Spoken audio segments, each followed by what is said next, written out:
And we are live. Are we live, Jorge? Yes, he says yes. Okay. Welcome, everybody. This is Kaunas Piano Fest and our third discussion with wonderful Neringa. Hello. So I'm super happy to welcome you here again. And Neringa is a pianist from Lithuania who studied in Germany. So you could tell me a little bit about yourself. And also, I wanted to let you know that on the national radio, I promoted you. Nice. and I said that we're going to do this discussion. And I said that I'm so honored because I'm going to talk with the third prize winner of Čiurlionis. And I said, I'm so amazing because I also participated in this competition and I didn't get to the finals. So Bad this girl got bad competition. No, but it's actually congratulations because Thank we didn't. It was like 2 years ago. It was already a long time ago. Kind of irrelevant. The last year kind of skipped. It wasn't there, so it's always like I think it was last year. No, it was 2 years ago. 2 years ago. But So first, long time good ago. question. Did something change? Yes, like 1 year was just not existing there. Oh, because And of the preparation. Exactly. No, I mean, you mean career-wise? Did Yeah, I mean, something like change? because we very often think that by winning a competition, something will happen and something important happens, and suddenly you have a career or some doors open. So I just wanted to know if, I or don't personally think for so. you, something happened. I mean, personally, of course, it was a very amazing thing because I think I was in my best shape, Yes, like playing wise. that is always nice. And I was participating in this competition twice. First time I also didn't get to the finals, but it was just awesome. But I was happy that I didn't get to the finals because I wasn't very much prepared. This time I was prepared and I was very happy. It was very weird, but to be honest, I'm not a competition person and I never participate there because it's just too stressful. But it was like a very personal goal for me to go there and participate because I had some, performance issues, anxiety and so on. So it was like a big challenge for me. Career-wise, afterwards, I wouldn't say that something really changed, but it's really difficult to say because then afterwards, I think it was at the end of 2019, and then 2020 came, and then we all know what happened. So everything sort of stopped, and I don't know if something would have changed much if everything would have just go on, but I mean, nothing in particular really changed because, you have to do something by yourself. I mean, the competition is not solving anything besides the fact that you're like really improving a lot, and then the event in general is awesome because you meet a lot of people and you find new friends, and it's really cool. Yeah, so now you're doing something a bit different. Yes. And I mean, you're still playing, of course, but you are doing doctorate in a topic for music business, something like that. Related to that, or how to survive as a classical musician in this jungle. In this jungle. So if you could explain a little bit about the maybe not the thesis, but why you wanted to do this, and what brought you there. So everything started with the crisis. Like always, like wars the whole as well. Story, it was like the worst time of my life, and I was in Germany. Actually, before, because just before my studies started, I participated in this masterclass, ISA International Summer Academy in Reichenau, and I was participating in the workshop of Angela Beeching. And I already had this idea that something should be done a bit differently than just participating in competitions, auditions, and so on. But when I went there, she asked us all to write our 5-year plan on a small piece of paper. I think you also did that. We did that, yes. And as I sat there with an empty paper for all of the workshop, I was just thinking, maybe something is not right, because I really don't know how I want to do it. Because other people were just saying like, oh, I want to participate in like Chopin competition and so on. Of course, Angela was criticizing a lot these things, but I literally sat there with an empty paper and I thought like, okay, I don't know what to do now. And then the crisis hit because it was just insane. And I immediately bought her book. I bought a book of Bernhard Keres, also a career coach. And it was a complete, like, eye-opener because I realized that something should be done way differently. And then when you read about this music business, you realize that, oh my God, I have no clue. I've never heard about these things. And then I just have to, do so many weird stuff that, I mean, who can know about branding? How can you know about branding when you're a pianist and you did only that for all of your life since you're 6?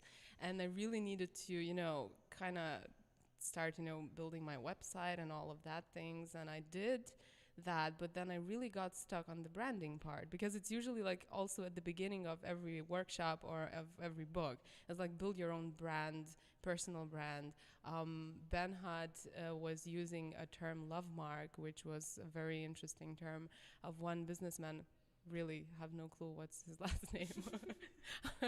But like everybody is just speaking about your self-image and then that you have to create that one. But I really was sitting there and I thought, like, how can you speak about yourself like so objectively? Like you have to figure out who you are, but then you have to also know what people see when you're performing and then how you build all the, strategies of branding and so on. And I really got stuck there. And then I thought like, okay, I have to do something more.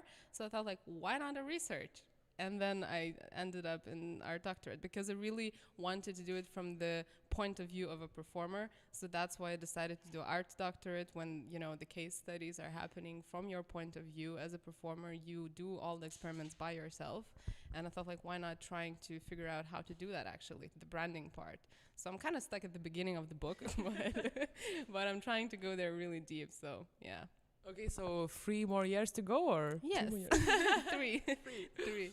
But I hope I'm not mistaken, but I think that you are one of the first person, must be in Lithuania at least, who actually does doctorate in that. I hope so. Relating classical music, this very closed field. Well, in the academic world, especially like in Lithuania, nobody really did that. I think so. I mean, I cannot say that I'm 100% sure, but I haven't found any researches on that topic. But yeah, so that's why, you get some criticism, a lot of criticism. But you're also, it's the main purpose of doctorate, right? To find something new, which has never been done. And normally the problems are because doctorates are repeating itself. Yes. And this is like the actual great thing, And commission, sometimes they're making some, not about doctorates, actually, about other theses. They're making fun because everybody's speaking about extended techniques or about some compose. I mean, I don't want to criticize because I'm in the same boat. I'm just doing a research and I'm trying to realize how everything is going there. But I know for myself that if I would need to write about something that would not interest me so much, that would not impact my career so much. It's not about impacting my playing, but my career. So I don't know if I would really survive because studies are hard. I mean, doctorate must be hard, and it's really, really hard to do that. But it's just, I have a good team on my back, so it's really, really great. Yeah. We could talk a little bit about the mindset which we all have. I mean, okay, I will talk only about myself. I shouldn't generalize. But, this mindset of branding, first, learn how to play or that,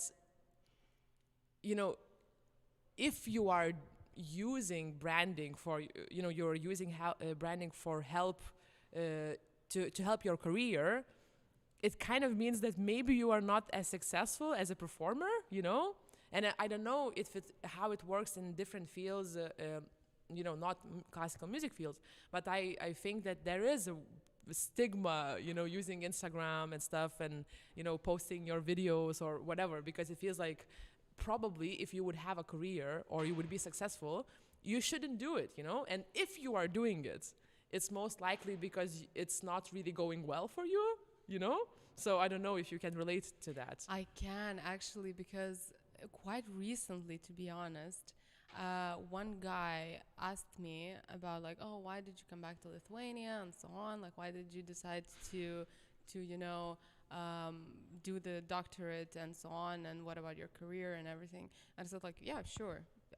Career, yes, I'm doing that and so on. And then he said like, because I'm thinking that it's too late for me already.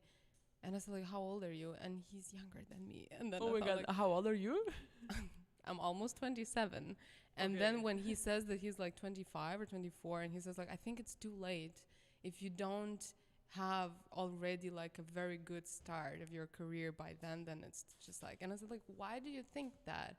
And well, basically the competitions are all until you're 30 or 32 and so on. And then when you're older, then it's just not happening. And then I realized that we have this idea that whether you are a superstar and you have all of the concerts, you know, every third day with different programs and all of these things, or you literally are just no name and nothing. Exactly. There's no middle ground. Exactly. And then I thought, but come on, world changes so much. And we have like so many like solution, like we go to the shop and we can, I don't know, buy so many types of milk. It's not like the best milk or no milk. It's we have a lot to choose from. And then I thought like, well, of course, maybe like the industry of classical music is not as big as popular music industry, but I mean, there's place for all of us, actually. And then I thought like we should establish that middle ground. And then, of course, when you start doing something, you know, like branding and Instagram and so on, you get a lot of criticism because, of course, then they think like, okay, you couldn't go to the top, so that means you're a no-name who's struggling and just going to the media. And then you always get the idea that if you go on the social media, if you start branding yourself, then that means that you don't have enough time or enough focus on how you're performing. That means you're worse. Although I must say that especially in European countries such as I think Austria or Germany, also France, I've heard that there are some auditions to opera houses or orchestras or even to festivals that first of all they do listen how you play, but then they check how many followers you have. Yes, so if you're not active on social media, they are not taking you. So the world is changing, but we don't want that our art would be changed because we are very, you know, we respect academic art and it's a very good thing. But then we sort of, you know, commercialism, but then academic, you know, art, and then like, how can you combine these two? It's impossible. And then you get all of this stigma, I think, that comes from that. It's, I think, especially like really these two things, whether everything or nothing, or, you know, you're pure academic and then you go for everything. So for that career, awesome, every third day a concert, or you have nothing. But then if you go to the commercial part, so then you go only to weddings or to parties. I don't know. Yeah, exactly. It's like there's no middle. You cannot connect these dots somehow in your mind, even though they're very well, like I think they're very compatible. I really do. And you know, the funny thing is that, you know, if we say we take someone who is really good at that marketing and he, you know, he has a lot of performances, maybe not all performances are in Philharmonics, right?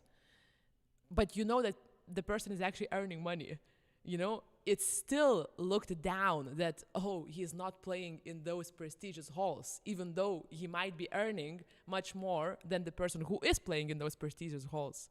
Exactly. And I just can't understand that. But like, there's another question. Do you necessarily want to play only in the prestigious halls? No. Do you? No, not me. I when you talked about this, I mean, of course, we all want to play in like Carnegie Hall and stuff. But the thing is that I feel like not necessarily the audience in Carnegie Hall will be the audience which actually wants to hear this music. And we talked about this before. I think with someone I had this interview a couple of weeks ago that it's very often status, and you know, people who go maybe to Berlin Phil, it's a certain that, you know, it's a certain people. It's not always the people who truly wants to hear music. It's something, you know, that you can afford going there. That you know, I sometimes feel when I played and when I had not such an important halls, that people were much more maybe honest and truthful, you know. And what happens in Kaunas Piano Fest, that we try to get rid of this, you know, classical music snobism, they say, and we know we do in this factory where we are here now. And in the interview in the national radio, they asked, I said that, you know, people can wear what they want in our concert. They can come with jeans and it's fine, you know. And then the reporter asked, so, but maybe it will be bad influence that because after your festival, people will go to Philharmonics wearing jeans. And I said to him, but I don't care what he wears. I care that he actually comes and listens to music because, you know, he wants to hear music. And the funny thing is that so many people maybe will not come because they think that they have to change before the concert, you know? And then when I see people in Kaunas Piano Fest with slippers, I say great, because they actually came to listen to the music and they can relax, you know? Yeah, I think like this status thing, like of people who are just dressing up nicely and they go to the Philharmonic or to other very famous hall, it comes from like really like long time ago, because it was all about the prestigious to show that you're like, you know, I don't know how to say that in English. We say it in Lithuanian, that, you know, to culturalize yourself. I don't know how to say it. But, you know, like you go there not because of the purpose of listening to a particular artist or music, but because you just want to go to a hall and show to the society that you are interested in a very intellectual art. Yes. But the thing is that I think that's the point. We've changed, world changed, and that status thing is going away. It's not going away very rapidly, but it goes away step by step. So maybe like the big halls, they still have that. But if you go to some smaller halls, they're not thinking about the academic culture or the intellectuality of it. They think about you as a person. They want to listen to you, or maybe hear you talk, or maybe just talk to you with a glass of wine afterwards. And that's what interests them more. And I think it comes more from the popular music, that you want to know more about the person than just, you know, listen to what the person does and then, you know, show your beautiful dress in the Philharmonic and then, you know, speak to your colleagues or neighbors who are in the same, you know, status game, and then that's it. It goes away. And I think like Lithuania particularly, I don't think that we even had that very high, you know, how to say, that we really wanted to show the status and so on. I wouldn't say that like Philharmonic or maybe opera house a bit more, that they go to listen to the opera, but usually they are more interested in the artists. Yes.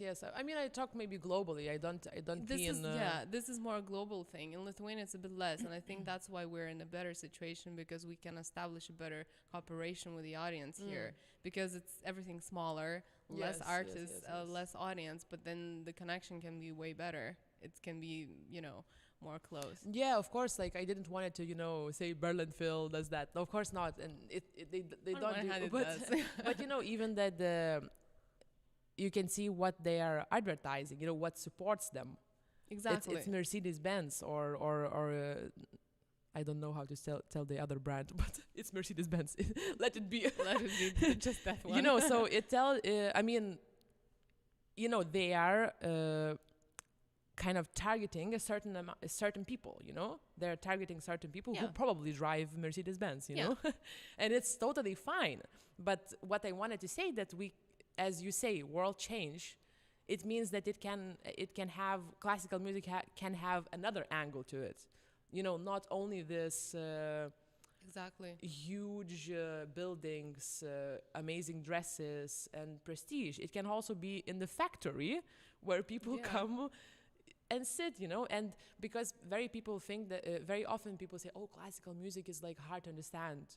And we had one volunteer, and she is not a professional musician, and she said, you don't have to understand, you just have to feel it. It's music. It's music. It's music. Exactly. It's like there's pop music, you enjoy it because you just feel something. Exactly. And not all classical music is good, not all pop music is bad, or vice versa, you know?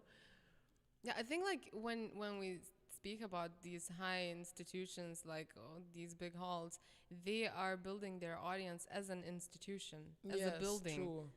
But as a building in a good sense, not in a bad sense. So that means that they are getting their target audience, you know, for their institution, for their organization.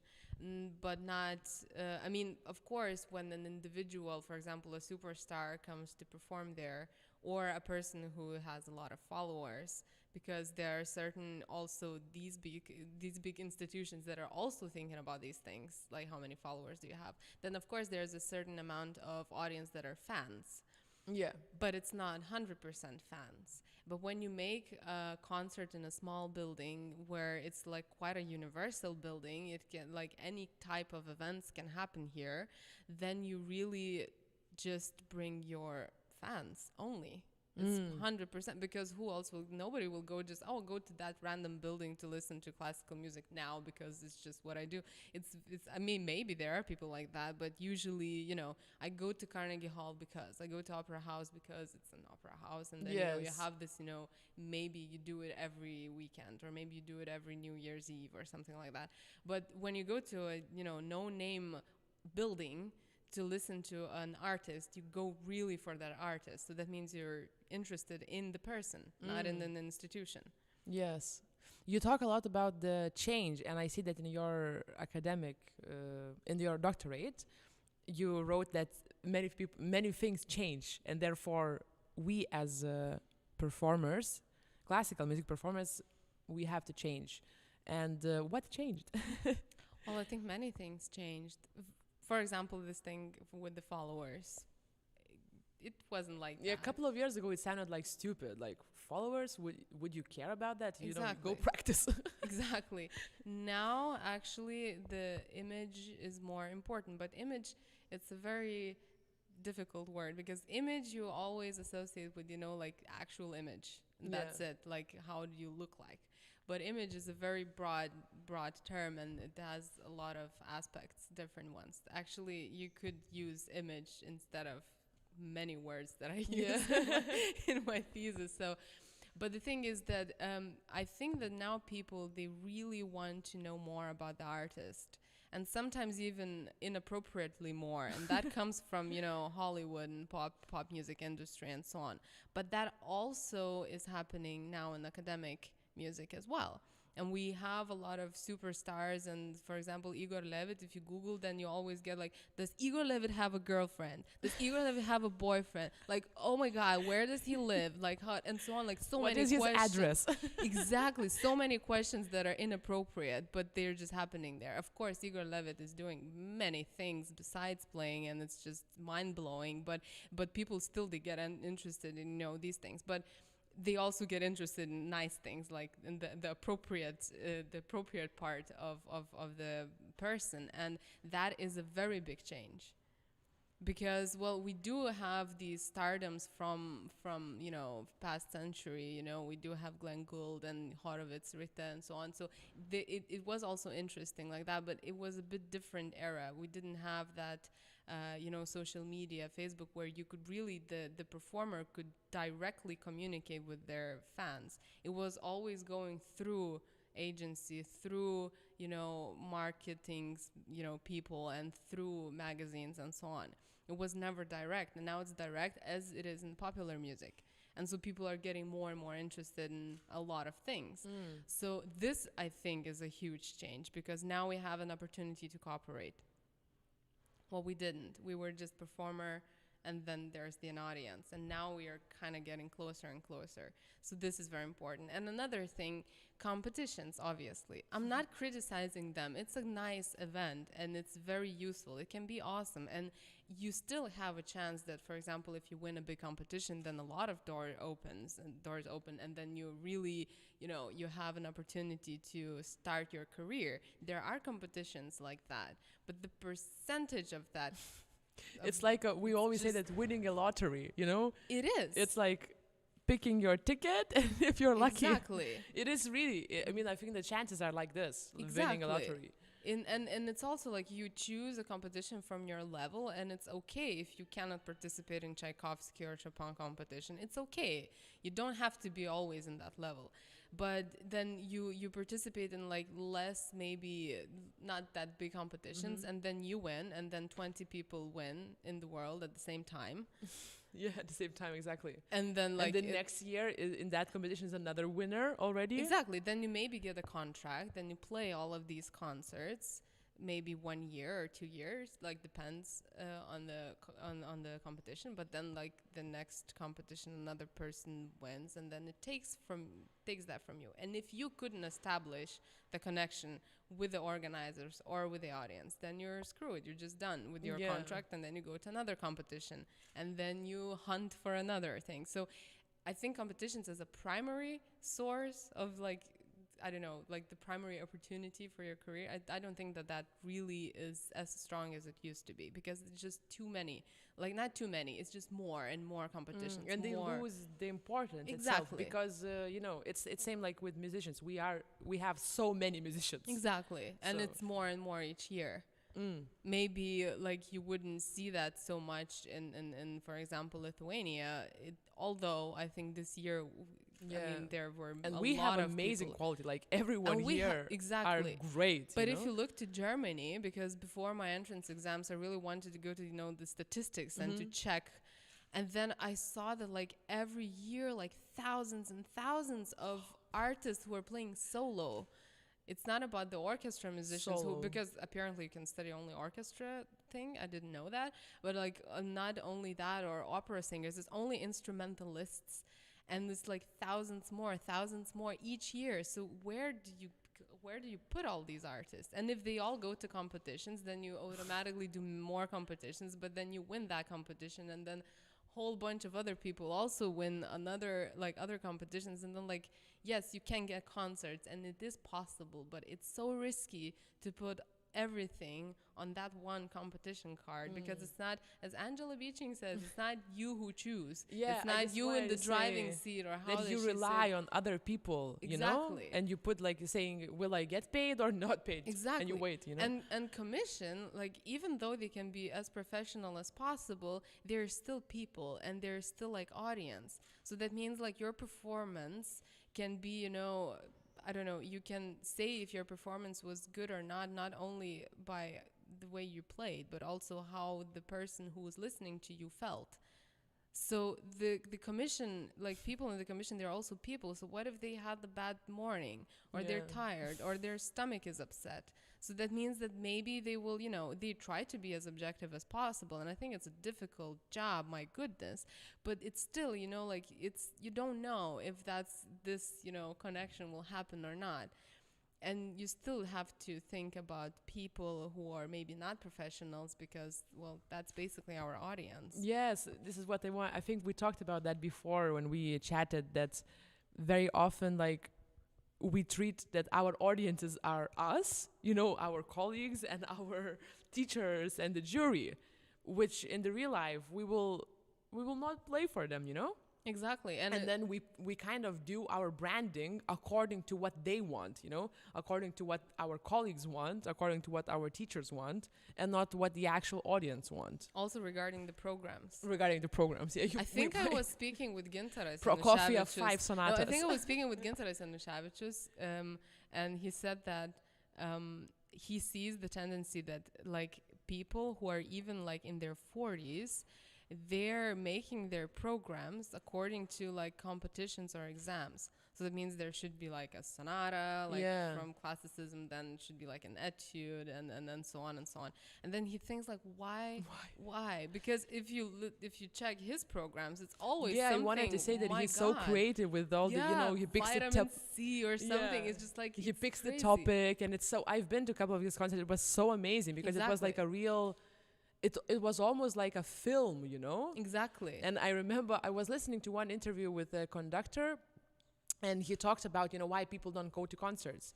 And he said, like, they don't feel anything, you know, they just don't get anything. So why they should go if they can just, you know, turn on Netflix and chill, you know, and have fun, you know? Exactly. And then I think what Gintaras does is amazing, because you actually, like, it's interesting, you know, you travel together with him. So I think it's so important. Because these topics that he chooses, they are very much like of everyday life. You would think like that.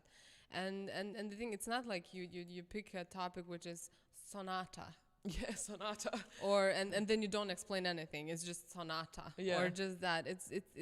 You cannot find like really a connection with the audience like that. But if you take like vitamin C, Come on. It's like you know that you will have a positivity. In the middle of the pandemic? Come on, that's like brilliant. So that's how it is, you know, you choose something that would be like really related to your audience. But that's the point. Then you have to change your attitude that you're not performing for your teachers, professors, commission, colleagues, because they will most likely not buy tickets to your concert. Yeah. Sorry, like but really. they will not be that good of an audience, to be honest. Yeah, because you know, how often do you yourself go to concerts to listen to your friends? Even maybe you go everybody just to like support, you go, but I mean, you don't go to each of the concerts. And then you still like. I feel sometimes that I'm a terrible listener when it comes, especially to piano players. Not because like I'm judging. I don't like it because I know that I would feel bad if somebody would be judging me. But you cannot, you know, avoid the fact that you think like, okay, that place is difficult. Yes, you're professional. What does she do with her wrist, or like what does he do with his pedal and so on? And the sound is too direct. Or you know, like I would play it like otherwise, even though like the direct might be, you know, okay and so on. And other people, they just sit and like, oh, nice. Yeah, that's exactly. it. For example, now I was in Čiurlionė's house in Druskininkai. I was performing there, but then my brother was performing a few days after, and then I went as a listener. Like the first time I went as a performer, and I thought like, oh my God, this is so amazing. It is an amazing thing, but when you go as a professional there and sit in the garden where the piano and the performer is inside the house, you cannot avoid but thinking like, I cannot hear it nicely. Maybe I will put my chair. Maybe I will put my chair there, and then you go a bit, you know, to the left. I'm like, it doesn't work like that. And then you go, you know. And other people, they just sit and they look to the trees, to the sun. They're like, oh. And then I looked at one person who was literally looking to the sun, and it was a beautiful, beautiful, you know. It was a beautiful view, and he was playing, and my brother was playing Chopin, I think, Ballade number 4 and something. It was so nice. And then I said to myself, Neringa, look to the sun, look to the beautiful view, and listen to the music because it's beautiful. Don't think about the acoustics and all of these things. But that's how it is. You cannot avoid those thoughts. They're very technical, and they're there. So why you as a performer then should think that you always have to play well, that judgmental person who doesn't want to be judgmental but is, because it's just inevitable, you know, that the person would like it. You need those people who look to the view and enjoy. Yeah. Because this is this is something more than just playing a program. This is, you know, an experience. Exactly, experience, because people are they need a lot of stimuli in order to be interested in something, because we have so many things and we can reach everything so easy. You know, we have YouTube, we have Netflix, we have Google, you know, we can learn about everything this second. So I think, I mean, it's true that classical music art is not that stimulating. So therefore we have to add, especially maybe it was stimulating, you know, 300 years ago. But now when we have so much stimuli, we have to, as you say, find new ways to make it a little bit more stimulating than it was 300 years ago. Yeah, because compare TikTok or Instagram reels that are what, half a minute? No, even less, 15 seconds or something like that. And then you scroll through a lot of them and it changes, you know, every 15 seconds. And then you have to listen to a sonata that, you know, lasts for like 30 minutes at least. Yeah. And then it's very different. So you have to really think about how to change how you present the program. What do you choose to play? How do you show it? Because you cannot just stick to that idea that sonata is good. I'm really criticizing sonatas. Some sonatas are really awesome. No, some concertos doesn't like sonatas. No, I do. It's fine. But I mean, it's a big cycle. I love playing cycles, but that's what I do. For example, when I'm playing cycles, I usually play like a bunch of preludes, bunch of, you know, things. I'm always playing cycles of small pieces because it's like Instagram reel in my head. Because I don't enjoy playing very big pieces anymore, because I got used to playing small cycles and I really love them. But that's the thing, like you have to really admit that people will most likely not be interested in some I will say fantasy now, not sonata, but some piece that lasts for like 40 minutes. Sorry, Schumann. Well, to be honest, yes. Sorry, Schumann, because I mean, I'm not enjoying that. I'm not enjoying that piece to listen to. Maybe when you're performing, it's a bit more interesting, but that's the point. Like, you don't feel interested, and you have to understand that now people changed, and you cannot stick to that idea that, sorry, but this is a genius piece, and I will continue on playing that because, like, screw you all. Because they will not basically buy tickets to your concerts and you will be poor. So I don't know if that's really a good attitude. Everything ends with money anyway. Well, of course we need to eat. Yes. It was so interesting in the first discussion we did with Thomas. We talked that money is everything. We can say that, money doesn't buy happiness. But without money, you cannot do anything, How can you continue with your career if you're like literally almost dying every day because you're just thinking what to eat? The basic needs from Maslow, which needs to be exactly. But then you're alive with the art and the idea of performing, and then you don't care about anything. And there are so many artists who are thinking like that. Yeah. And then they criticize some wedding performers who are earning loads of money, by the way. And what if they enjoy playing pop music? Why do you need to judge particularly? But then you sit in your basement playing your academic or playing your Schumann. We love Schumann anyway. Schumann is beautiful. Yeah, but like the thing is, it doesn't sound like that. I think after this discussion, we will not be invited to play anywhere. Yeah, bummer. Well, not Schumann. These two who are criticizing classical music. No, but we can play well. We can also play Schumann. It's fine. It's just the question: do you really want to book Schumann for the audience?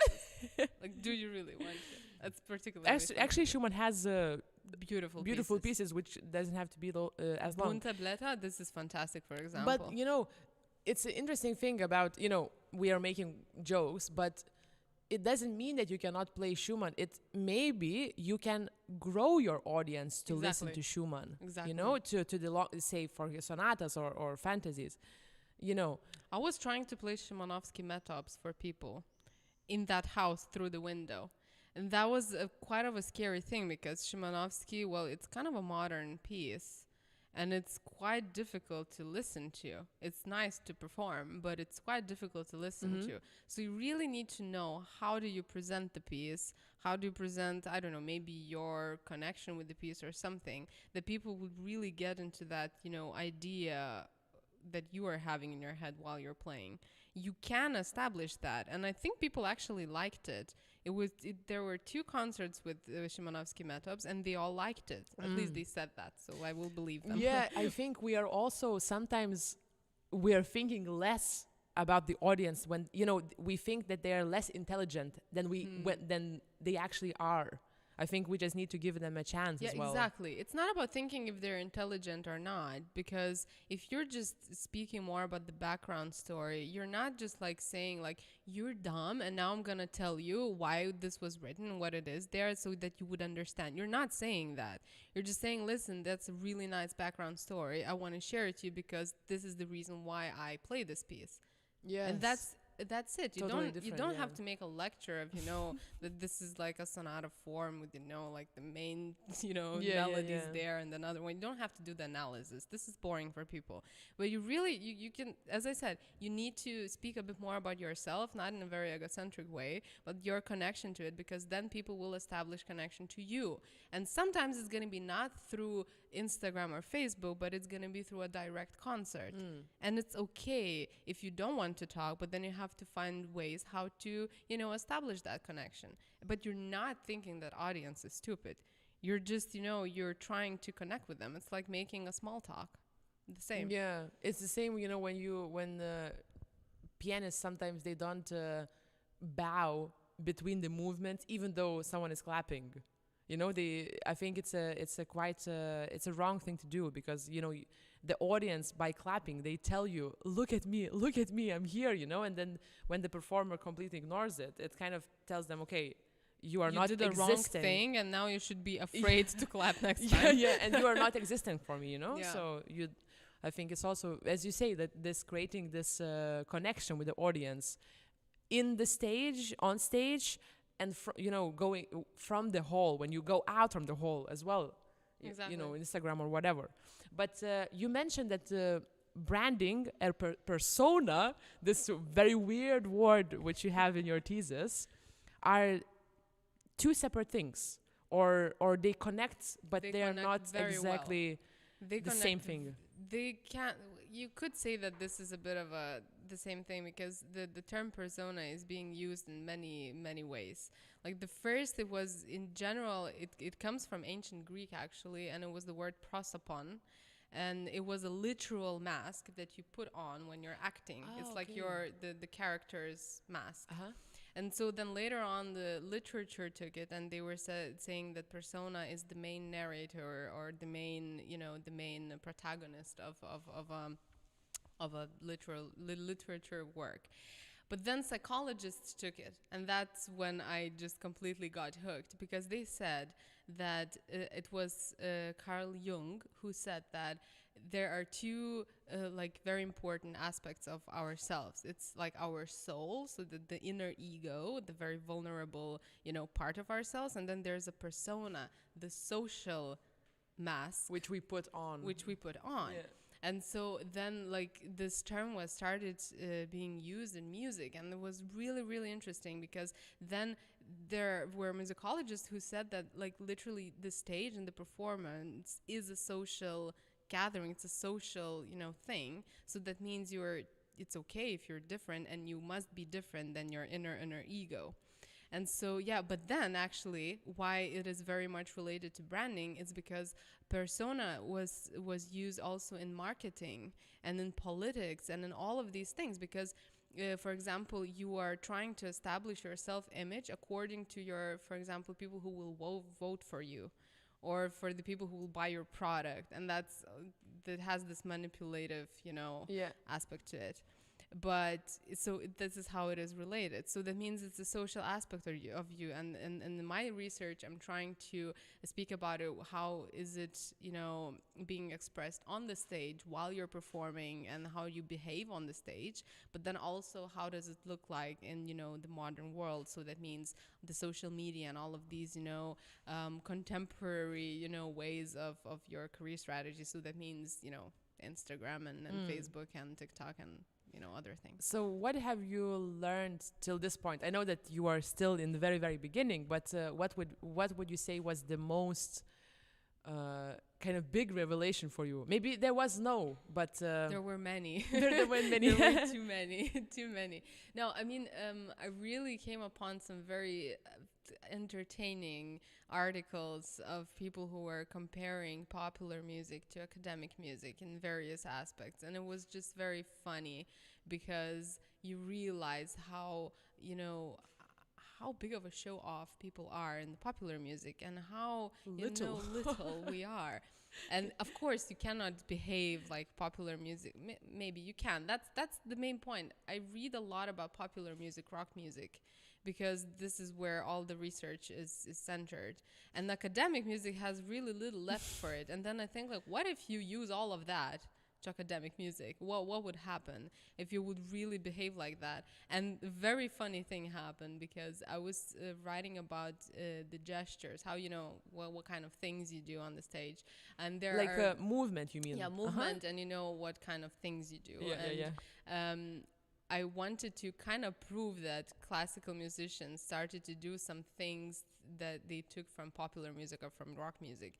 And I thought, okay, who would be the best person now because I need to now listen to a lot of recordings so I could find somebody acting like a pop star. And then I, of course, searched for Lang Lang. And I think he was playing... I don't want to mistake, but I think it was London Symphony, and I think he was playing Mozart Concerto. I don't remember which one. I mean, sorry, not the London Symphonic, probably chamber orchestra. And after the concerts, when people were clapping, they were literally putting their hands up, because like in a rock star, audience were like in a rock concert. Whoa. And Lang Lang took his tissue and gave it to the audience member. It's like in rock stars, they take off their t-shirt and then they throw it. But Lang Lang did it with his tissue. Yeah. And I felt like, oh, you crazy bastard. But I mean, it's a small thing, and usually, like, if you say it to someone, they're just immediately eye roll, like, oh my god. But for me, it's just like so funny that a person actually has guts to do such a, you know, posh gesture. Like, yeah, I'm a star. Now you have my, I don't know what's in that tissue, like probably but sweat. But as you say, everything. I think it was not a random decision. I think it was conscious decision. I mean, you know, he almost planned it. Maybe it was not even the first time that he did it. It was just that I saw it for the first time. But I really, you know, I thought that why not? I mean, why not behaving like that? It's a little bit the same thing as the as Yuja Wang and her dress code, you know. Everyone talks about it. Oh, what you see, I love it. I saw her live, and I think it's so amazing to look at her and her body. Like, you know, she isn't like an athlete, because I think she has this amazing thing of how to control her body, you know, in a such a healthy and, you know, positive way when she plays. And it's so fantastic to look at her. It's like, as I said, like, as we talked, that it's a package, you know. You watch her, it's so beautiful, she plays really well, you enjoy the concert. So you have 3 elements to it, you know, not only that she plays well, you know. Exactly. I've read somewhere actually about the dress code, and I think it was in musicologist Philips Auslander's book, and he said that, like, when you look at academic musicians' outfits, you can immediately see that this is a service, like this is a specialized service. So that means there's this, you know, dress code, because it's always, you know, very official, also from both sides, from audience and from the performer point of view. So that means that this is something that audience cannot perform by themselves. This is something so complicated that audience cannot do it, and the dress code somehow it codes that. Oh wow! But when you look to the rock music, and Auslander really did a lot of research on rock music, especially from the 20th century, and he said that the dress codes they used to dress, I mean, according to the, you know, trends of that time. And they kind of sort of coded the idea that any one of you now can become a rock star. I see. But then what happened when all the popular music and rock music really, you know, started to be more and more, you know, popular? It happened from the 20th century really rapidly. The thing was that we stayed with this official outfits, that this is a specialized thing, while other artists, they were telling audience that you can become a pop star, you can become a rock star, you can become, you know, I don't know, like a supermodel and so on. So then immediately have this connection with the audience that, oh my God, we're like the same, you know. It immediately went there, and we stayed in this, like, okay, this is something very important. But nowadays, if we think about it, everything is in the middle class. The middle class is winning, and this is beautiful. But then the thing is that, well, we still take that, you know, even with our outfit.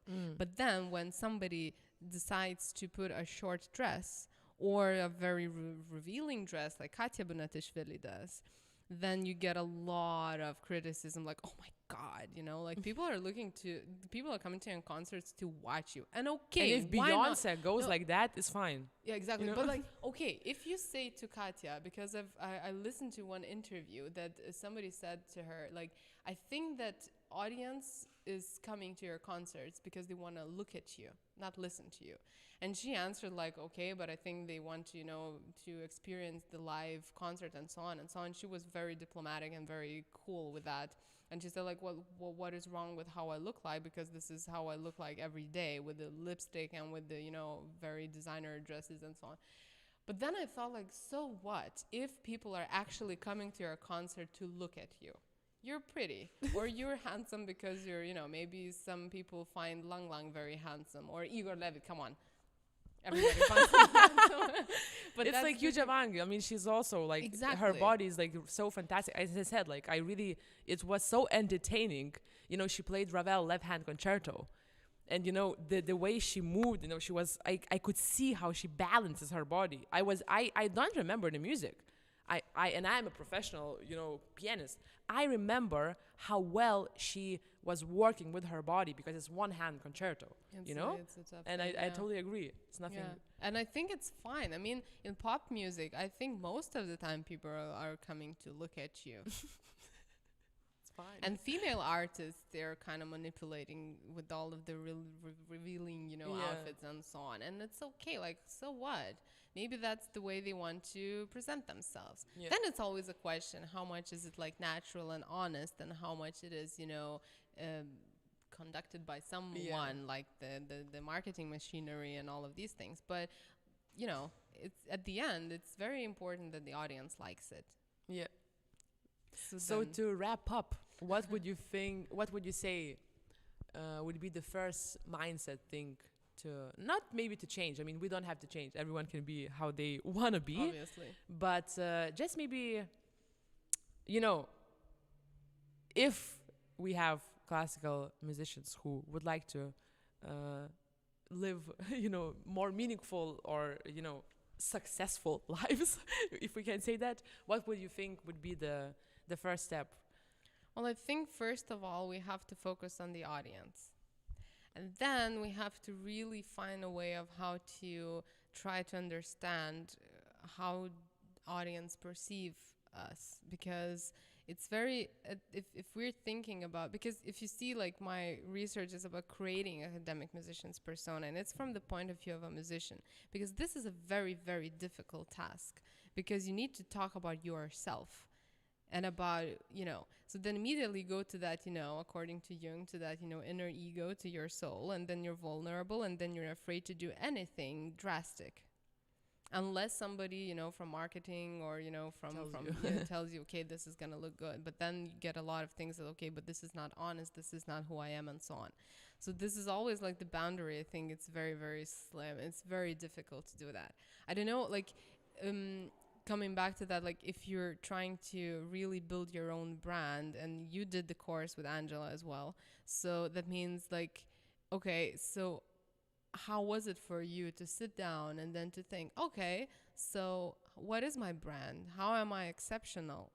Yeah. How easy was it for you? It was really hard. I still think about it, Exactly. Because you cannot just, make an image and then, like, it's not one day thing. Exactly. Yeah. And it's sometimes like you can experiment all of the time with the, with it, and then you just still do not establish that, because this is difficult. So it's also what I'm trying to do in my research, to really find these methods of how to do the self-reflection from the point of view of the audience, to really try to understand who is the social you, the persona, because this is very important, because you can be very vulnerable. You can think that you play the worst, because this is probably what you will think, no matter how good you are actually.